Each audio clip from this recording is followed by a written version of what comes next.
final perfecto, de John Katzenbach. Capítulo 21. La señora del lobo feroz contempló cómo se alejaba su coche por la humilde bocalle de la periferia. En la esquina, antes de lo que desapareciera en la noche, se vio el destello de las luces del freno rojas. Un instante antes de que el vehículo se perdiera de vista, levantó la mano y le dijo adiós con un pequeño gesto de la mano, aunque sabía que su marido no miraría hacia atrás en su dirección. Estaba contenta de verlo marchar y todavía más contenta de haber ayudado a que se pudiera ir. Con un suspiro entró en la casa.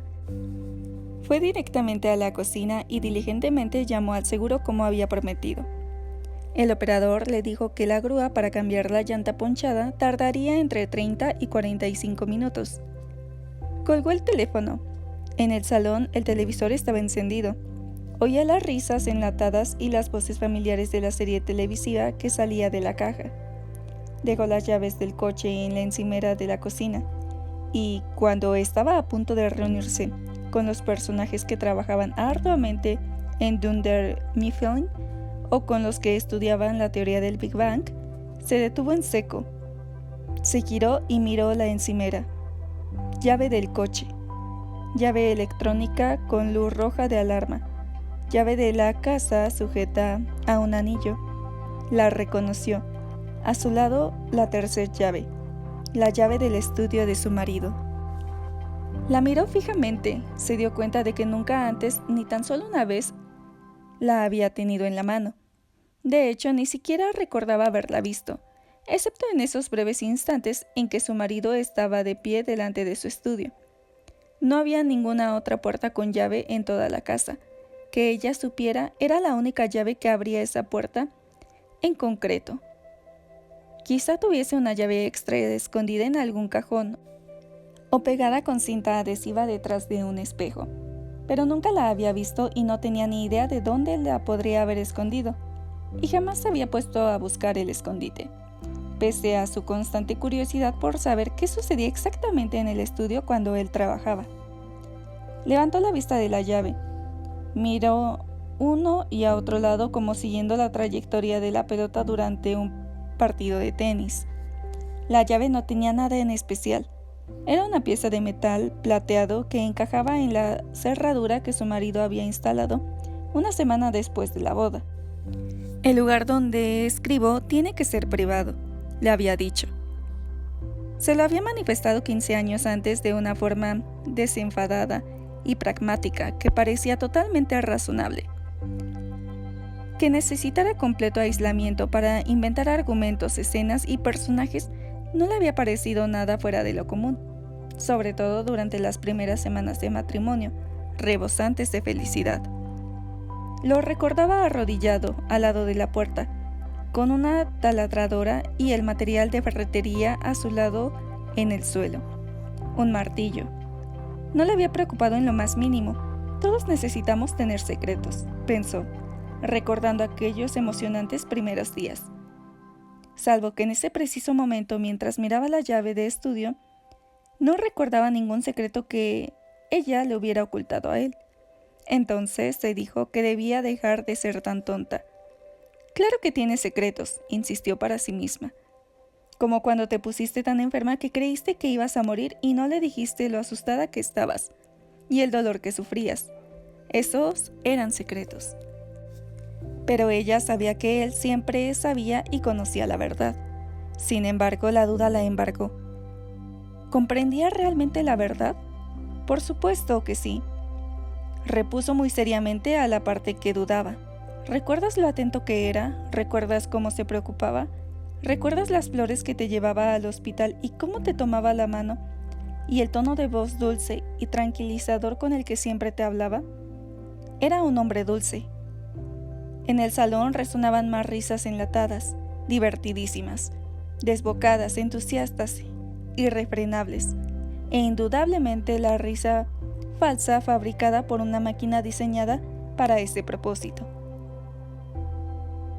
Sin ni tan siquiera plantearse en su interior la pregunta clave, contestó en voz alta. No puedes, sencillamente no puedes. En su fuero interno se produjo una discusión rápida. Es su lugar privado. Nunca se enterará. No puedes violar su confianza. ¿Qué tiene de malo? Lo comparten todo. Lo único que vas a hacer es leer un pequeño fragmento de la novela que sabes que escribes solo para ti. Unas pocas palabras simplemente para saber de qué va. Algo para poder soñar mientras él trabaja tanto para terminarla. La señora de Lobo Feroz repasó los pros y los contras de la discusión. El razonamiento final no tenía nada que ver con la privacidad y la curiosidad. Le parecía que se relacionaba con el amor y la necesidad, pero su curiosidad obsesiva enturbiaba estos dos sentimientos. Sé que querría que leyera unas cuantas páginas. Sé que le gustaría, de hecho, me sorprende que no me las haya leído todavía. Que esto fuera categóricamente falso y que, en cierta manera, lo supiera, aunque no quisiera darse cuenta. No repercutió con la señora de Lobo Feroz. No iba a considerarse una mentirosa. Se sentía temeraria y aventurera como una niña que espía por el ojo de la cerradura del cuarto de baño para ver el cuerpo desnudo del adulto que nada sospecha, atraída por la incontrolable fascinación, excitada por la naturaleza ilícita de lo que estaba haciendo, pero incapaz de aprovechar su deseo, pues se mezclaba con la culpa de ver algo extrañamente prohibido. Agarró la llave, y algo temblorosa porque en su fuero interno sabía que hacía algo que estaba muy mal, pero a la vez se sentía incapaz de detenerse. Subió hasta la puerta del estudio. La llave se deslizó fácilmente en el ojo de la cerradura. La cerradura se abrió con un pequeño clic. Empujó la puerta y se quedó de pie en ese espacio de transición entre dos estancias. La luz de la cocina y el salón que le llegaba por detrás se colaba en la negra oscuridad del estudio. Se dijo que no debía dudar y al entrar en la habitación alargó la mano para encender la lámpara del techo. Durante unos instantes, cuando la luz inundó el estudio, cerró los ojos. La voz de la conciencia le dijo que se detuviera, que apagara la luz, que retrocediera, que mantuviera los ojos cerrados, que cerrara la puerta de golpe, que echara la llave y que se fuera a ver la tele, exactamente lo que había prometido hacer. La asaltó una inmensa sensación de peligro, un peligro benigno matizado por la curiosidad. Solo una ojeada, se dijo. Será tu secreto. Sonrió y abrió los ojos. Lo primero que vio fue la pared cubierta con fotografías de diferentes tamaños. Debajo de las fotografías había fichas de rayas de 15 por 22 con fechas y observaciones breves y concretas sobre lugares y horas escritas con colores vivos: verde, lima, lila, amarillo. Parecía muy organizado y a la vez extrañamente incoherente. Se acercó a la pared, se fijó en una sola fotografía. Vio el cabello pelirrojo. «Pero si es la doctora Jason», susurró en voz alta. Se acercó más y miró otra fotografía. Más cabellos rojizos. «¿Jordan?», preguntó aunque sabía la respuesta. Alargó la mano como una ciega para tocar las fotografías. «¿Quién eres?», preguntó a la tercera fotografía. Se trataba de una mujer pelirroja, de pie en un estacionamiento anónimo y vacío una tarde de verano. El rostro de la mujer no se distinguía muy bien, puesto que el sujeto retratado lo había enterrado en sus manos ahuecadas. Vio hojas de papel con las palabras pelirroja 1, pelirroja 2, pelirroja 3 y resúmenes de horarios. Clase de historia, edificio 2, 10:30, horario lunes, martes, miércoles, jueves y viernes. Se volvió y vio pacientes 8:30 a 12:30. Pausa de 1 hora.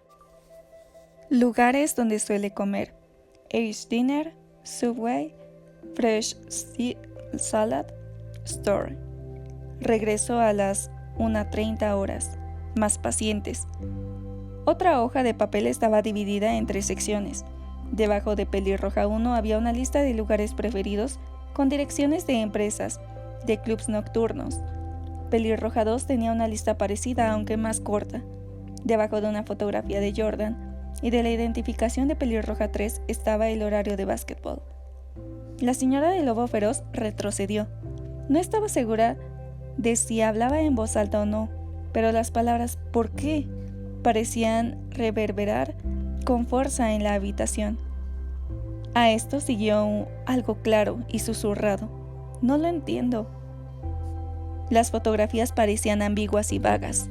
No lograba encontrar la razón de ser, ni decirla en voz alta, pero rebotando en su alrededor, resonaba una frase poco coherente. Tiene que haber una explicación simple y segura. Se devanó los sesos. Puede que fuera una visión clara de un escritor sobre la forma de narrar una historia, una parte esencial del procedimiento del suspense, para que ella no entendía, pero perfectamente razonable para cualquier escritor. Tenía que utilizar personas reales como modelos de personajes. Tiene que ser eso, insistió la señora del lobo feroz. Es que no lo entiendes. No eres el tipo de persona creativa que comprende estas cosas tan complejas. Tal vez todas esas fotografías y las notas que hay al lado tendrían todo el sentido del mundo si fueras escritora. Pero parecían demasiado explícitas y demasiado provocativas, y al observarlas se dio cuenta de que todas estaban hechas de diferentes lugares, claramente ocultos. Detrás de un árbol, desde el interior de un coche, con la ventanilla bajada, desde detrás de una pared de ladrillo, desde la ventana superior de un edificio de oficinas. No había ni una sola fotografía que vagamente insinuara que el sujeto sabía que lo estaban fotografiando. Las podía haber hecho pasar por un acosador. Semejante muestra de fascinación en la pared podría ser obra de un admirador obsesionado o un amante perturbado. Sin embargo, a ella le costaba encontrar estas palabras en su interior. Parecía como si la lógica y la observación hubieran sido reemplazadas por una especie de luz blanca abrasadora y un chirriante ruido discordante. No, pensó la señora del lobo feroz. La palabra repetida como si se tratara de un mantra oriental la tranquilizó un poco. Retrocedió tambaleándose, todavía con paso inseguro, pero intentando tranquilizarse con cada centímetro, y se dirigió hacia la computadora. En un extremo del escritorio, al lado de la impresora, había una caja con un montón de hojas tamaño carta, cara abajo. Sin duda era una novela. La señora del lobo feroz se limitó a tomar la primera hoja y a darle la vuelta en la mano. Leyó solo una línea al principio de la hoja. Solo un tonto piensa únicamente en el final. Es el proceso de asesinar lo que genera verdadera pasión. Apenas puedo esperar a que llegue ese momento. La mano le tembló al devolver la hoja al montón. Por primera vez desde que se casó, no quiso leer más. Por dentro su mente parecía haberse quedado sumida en un vacío negro que rehusaba procesar cualquier información, especialmente la que tenía delante, y se negaba en redondo a sacar conclusiones.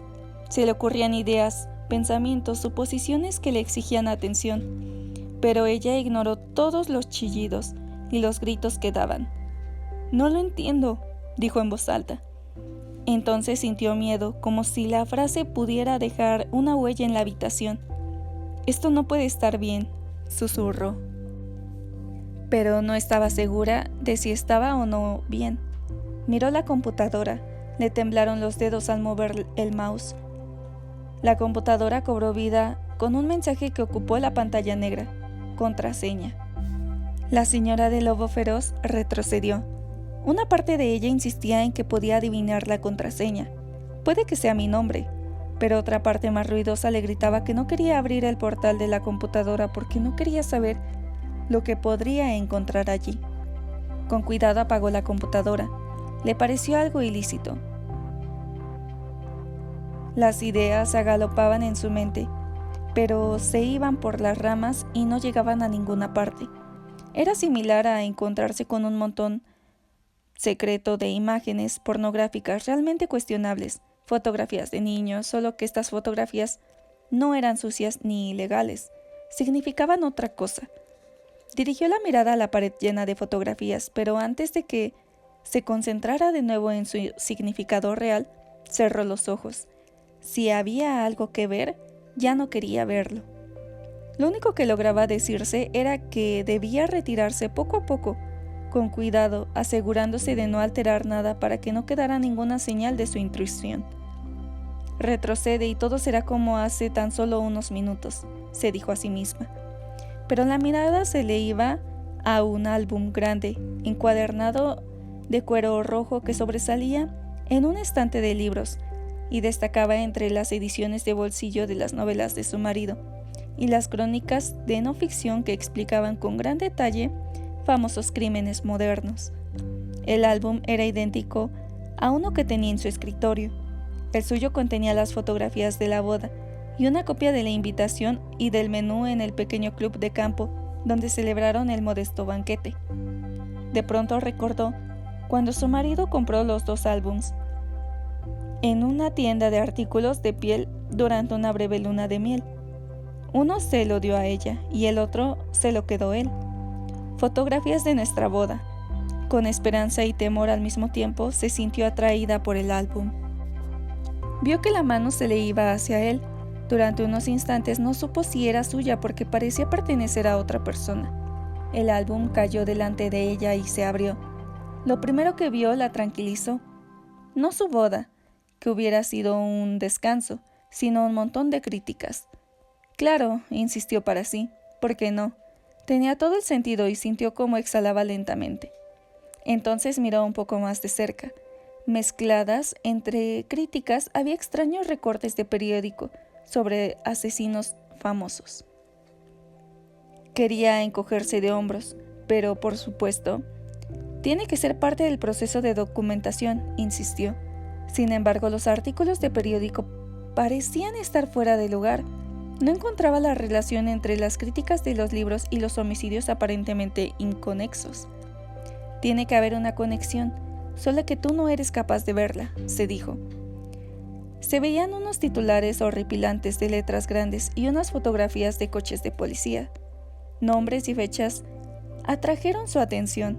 Durante otro instante cerró los ojos. Cuando los volvió a abrir, temió que le lloraran. Era parecido a contemplar una imagen que ocultaba dentro de los cuadros con dibujos geométricos, multicolores, de moda en los 80. Un engaño. La imagen estaba, pero no lograba reconocerla, aunque sabía que estaba escondida allí. Hacía muchos años que la señora de Lobo Feroz no había conducido de forma imprudente, a más velocidad de la permitida. Pero así es como se sentía, fuera de control, como si se desplazara de forma incontrolada, con las llamas patinando desagradablemente sobre la calzada mojada. Tomó una ficha en blanco y un lápiz del escritorio de su marido y anotó con rapidez las fechas y los lugares mencionados en los recortes de periódico, y los nombres de las víctimas del asesinato, que gritaban desde los titulares. Agarró la ficha y se deslizó en el interior de la camisa, y quedó contra su piel. Daba la sensación de estar húmeda, como el tacto de algo muerto. Sintió náuseas. La cabeza le daba vueltas y las manos le temblaban, pero volvió a colocar con cuidado el álbum en el estante. Devolvió el lápiz al lugar exacto del escritorio. Miró a su alrededor, de repente con miedo de haber tocado algo, de haber movido algo y haber dejado una marca reveladora. Durante un instante le invadió el pánico al pensar que el olor de su perfume podría permanecer en el ambiente cerrado del estudio. Retrocedió hacia la puerta, moviendo los brazos de un lado a otro para intentar que el olor saliera con ella. Dio un último vistazo al estudio, grabando el espacio como una fotografía en su memoria. Apagó la lámpara del techo y cerró la puerta poco a poco.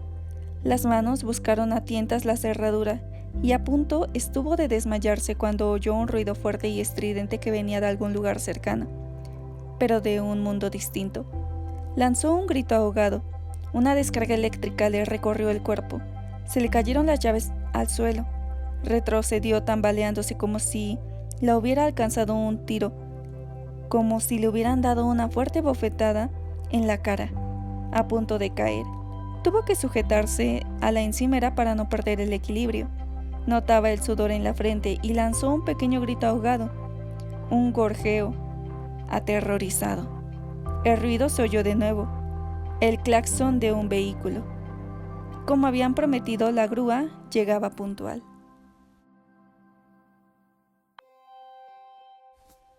Capítulo 22. Jordan maniobró a lo largo de las hileras de libros desgastados de la modesta biblioteca de la escuela. Encontró muchas obras sobre el ascenso del Imperio Otomano o sobre las causas de la Primera Guerra Mundial. Había estantes enteros dedicados a la Reforma e innumerables volúmenes sobre los padres fundadores o sobre la Gran Depresión.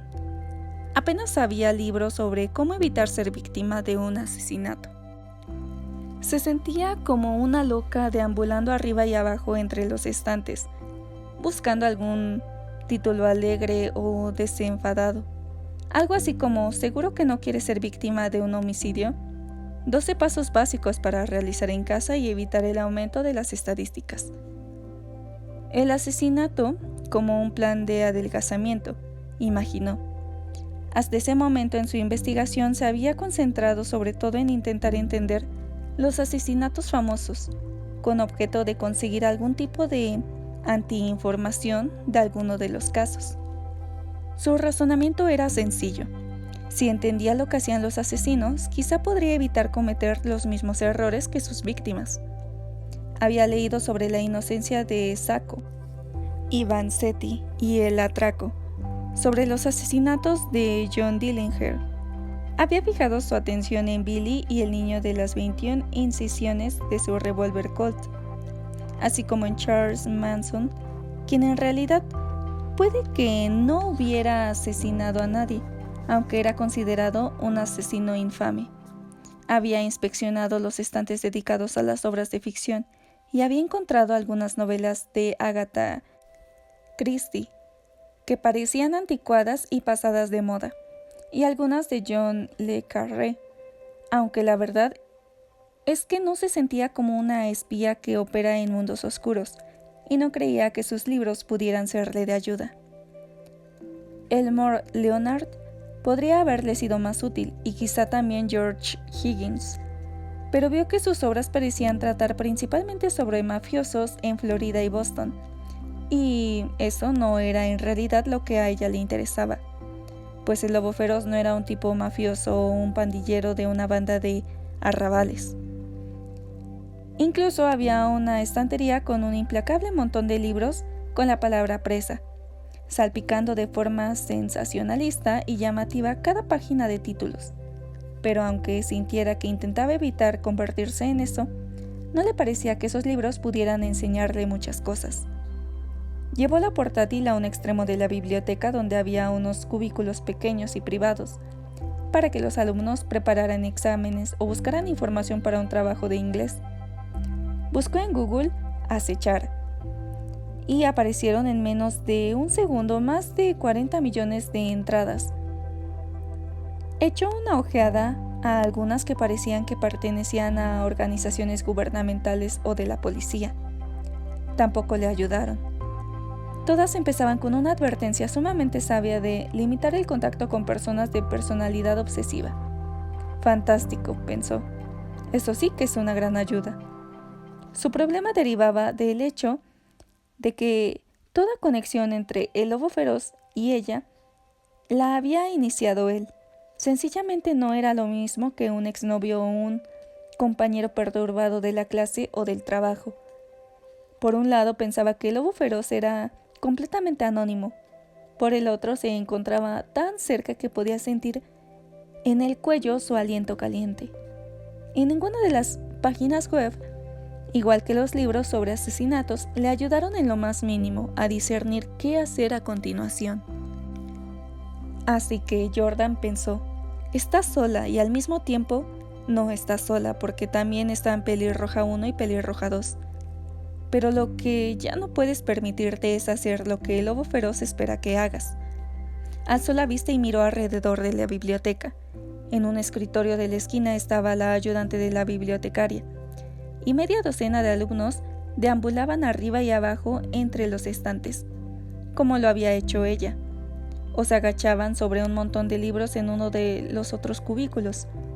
La ayudante de bibliotecaria era una mujer de mediana edad, inclinada con fascinación sobre un ejemplar de Cosmopolitan, mientras mataba unos de los últimos minutos antes de ahuyentar a los alumnos de sus consultas para poder cerrar. Los otros alumnos eran del tipo nerd, que se hubiera sentido avergonzado de utilizar información anónima de Wikipedia en el trabajo que estuviera escribiendo. Algo mal visto por los profesores de todo el mundo, pero utilizado casi por todo el alumnado. La mujer se echó hacia atrás y se balanceó en la silla. Jordan dio un vistazo a la sala, calibrando todo lo que veía. Sabía que el lobo no estaba ahí en ese momento. Eso no cambiaba nada. Había logrado crear la sensación de que siempre estaba cerca, como si estuviera en el siguiente cubículo, sonriendo con fascinación tras un montón de material de consulta, pero vigilándola. Esa sensación era la que la paralizaba a las 3 pelirrojas. ¿Cómo sé cuándo estoy a salvo y cuándo no?, se preguntó para sus adentros.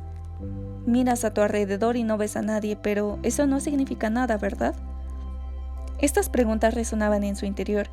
Se levantó de repente, apartó todos los libros, tomó la computadora, la guardó en la mochila y salió de la biblioteca caminando con rapidez. En los escalones, rodeada de la noche temprana, se dio cuenta de que el lobo podía estar allí o no. Si se decía a sí misma que no estaba, seguía ese pensamiento con la idea de que estaba. La incertidumbre la perseguía a cada paso.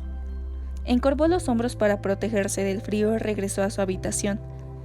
Esperaba pasar otra noche sin hacer las tareas y dando vueltas en la cama interminentemente cuando el sueño la torturara. Pero Jordan sabía que por mucha humedad y por mucho frío que hiciera fuera, el verdadero frío se encontraba en lo que cada vez era más obvio. No puedo huir. Todo lo contrario, tengo que acercarme lo suficiente para verlo con claridad. Sin embargo, el reto consistía en pensar cómo lograrlo, y comprendió que era algo más que un reto, era sumamente peligroso. Estaba tan concentrada en encontrar la respuesta que casi no oyó el teléfono celular que sonaba en la mochila. Sara también estaba fuera de la primera hora de la noche y dejaba que el aire fresco la envolviera de forma constante, pero sin sentir realmente el frío. Es increíble, pensó, como un poco de miedo hace que no notes el frío. No había conseguido quedarse en casa. La omnipresente televisión no había logrado distraerla. Recuerdos y miedos se habían fundido en un revoltijo de ansiedad, y supo que tenía que hacer algo, pero era incapaz de pensar qué podría ser ese algo. Ir al cine, ridículo. Salir a una cena sola, una estupidez. Ir a un bar del barrio y emborracharme, eso sería muy inteligente. Percibía su sarcasmo rebotando en su interior. De modo que, a falta de otra idea, pensando que era sumamente tonto ponerse en semejante posición de vulnerabilidad, pero incapaz de soportar la tensión cada vez mayor, se había puesto un par de tenis y había salido a dar un paseo. Subió una cuadra, bajó por la siguiente, atravesó varias calles, caminaba de la forma más arbitraria posible, sin una dirección determinada. Había pasado por delante de varias casas donde en el pasado había visitado amigos y vecinos, pero no se detuvo. De vez en cuando se había cruzado con otras personas, generalmente gente que sacaba a pasear al perro, pero en casi todas las ocasiones había encorvado los hombros y había enterrado la cabeza y el cuello en el abrigo, y se había negado a establecer contacto visual.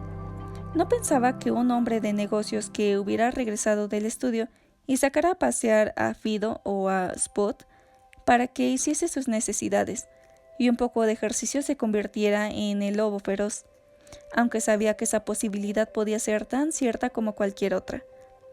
¿Por qué un tipo que pasea a su perro no puede ser un asesino?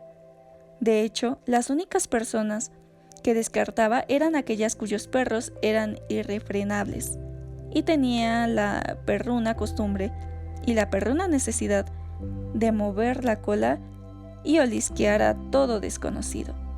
Y entonces, después de haberle tocado las orejas y haber acariciado el cuello del tercer perro, de este tipo que se le había acercado a pesar de las disculpas y las amonestaciones de su dueño, de pronto se preguntó, ¿Por qué un asesino no iba a tener un perro simpático? Tampoco tenía la respuesta a esa pregunta. La idea de que no parecía adecuado no la consoló mucho. Medio esperaba que el hecho de que empezara a caer la noche la convirtiera en un blanco difícil. Sin embargo, su otra mitad esperaba que el lobo feroz aprovechara ese momento y acabara de una vez. Era casi como si la resolución fuera más importante que la vida. Cuando se le ocurrió esta idea, se dijo que estaba actuando como si ya hubiera vencido. Puede que sea cierto, murmuró en voz alta. Puede que no. No sabía cuánto tiempo llevaba andando. Las cuadras se extendían kilómetros. El barrio cambió, volvió a caminar. Primero giró a un lado, después al otro y por último, cuando los pies empezaban a quejarse con ampollas en carne viva, se dio la vuelta y regresó cojeando a casa. Cuando llegó a la puerta de su casa, respiraba con dificultad y estaba agotada, cosa que consideró positiva.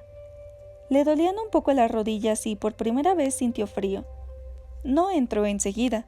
En lugar de entrar, Sara se quedó de pie bajo la luz de la entrada con la llave en la puerta, en la mano. Tal vez haya entrado mientras estaba fuera, como hace en casa de la abuelita de Caperucita Roja, para así esperarme cómodamente en el interior. Se encogió de hombros. Por un momento sintió como si hubiera agotado todos los miedos que cabían en su interior. De la misma forma que siempre llega un punto en el que ya no se puede derramar más lágrimas, independientemente de lo triste que uno esté. Pero cuando introdujo la llave en la cerradura, oyó que sonaba el teléfono.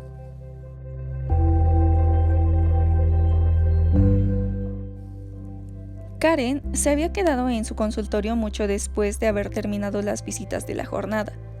Había advertido la salida del personal de enfermería, de la recepcionista e incluso la del portero de noche, que había recogido la basura del día. Solo unas pocas luces zumbaban en la sala de espera. En su estudio, una solitaria lámpara de escritorio proyectaba sombras en la pared.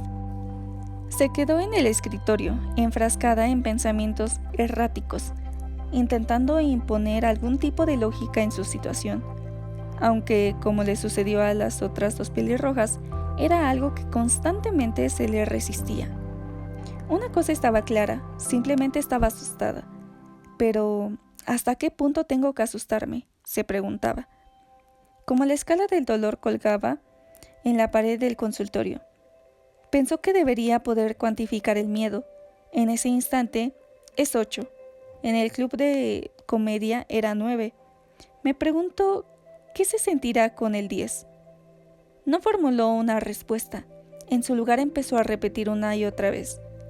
Roja 1, roja 1, roja 1. En voz baja, áspera y monótona, que sonaba como si estuviera resfriada, aunque sabía que era la tensión lo que impedía que surgiera una voz melodiosa de su garganta.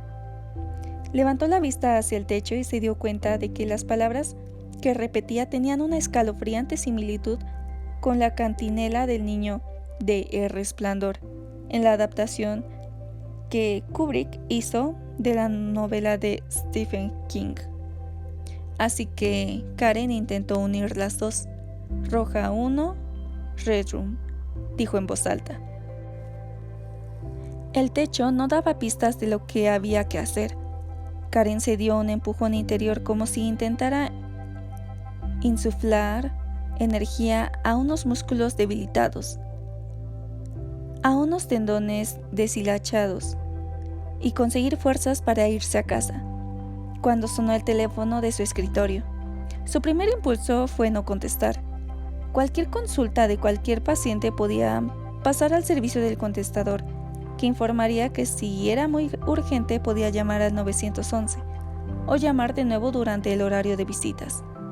Pero, por Dios, estás aquí, se dijo. Este es tu trabajo. Una persona está enferma, contesta el maldito teléfono y ayúdala. Extendió la mano, levantó el auricular y contestó. Consultorio médico, la doctora Jason al habla. Al otro lado de la línea solo se oía el silencio. La ausencia del sonido puede ser peor que cualquier grito. Pelirroja 1 se quedó completamente inmóvil en el escritorio. Pelirroja 2 por poco pierde el equilibrio y tuvo que apoyarse en la pared para no caer al suelo. Pelirroja 3 se quedó completamente paralizada mientras la oscuridad la inundaba. Ninguna oyó nada salvo una respiración durante los primeros segundos de la llamada. Las tres estuvieron a punto de sucumbir al deseo de colgar o de arrojar el teléfono al otro extremo de la habitación o de arrancar el cable de la pared. No lo hicieron, aunque Pelirroja 3 levantó el brazo. Casi lo dejó caer antes de lentamente volver a acercarse el celular a la oreja. Las tres esperaron a que la persona que estaba al otro lado de la línea dijera algo o colgara. La espera se hizo atroz, implacable. Las tres esperaban que algo aterrador, una voz fría e incorpórea, dijera pronto o voy por ti, o incluso una risa demoníaca como salida de una película americana de serie B. Pero no se oyeron ni esas palabras ni ruido alguno. El silencio meramente persistió, como si su timbre aumentara y alcanzara un crescendo parecido al de una orquesta al prepararse para las últimas notas sinfónicas. Y de repente se acabó. Pelirroja 1 devolvió con lentitud el teléfono al soporte que estaba en su escritorio. Pelirroja 2 hizo lo mismo. Pelirroja 3 volvió a guardar el celular en la mochila. Pero antes de apartarse, todas hicieron lo mismo. Miraron la identificación de llamadas en sus respectivos teléfonos. Ninguna albergaba la más remota esperanza de que ese número llevase a algún lugar cerca del lobo feroz.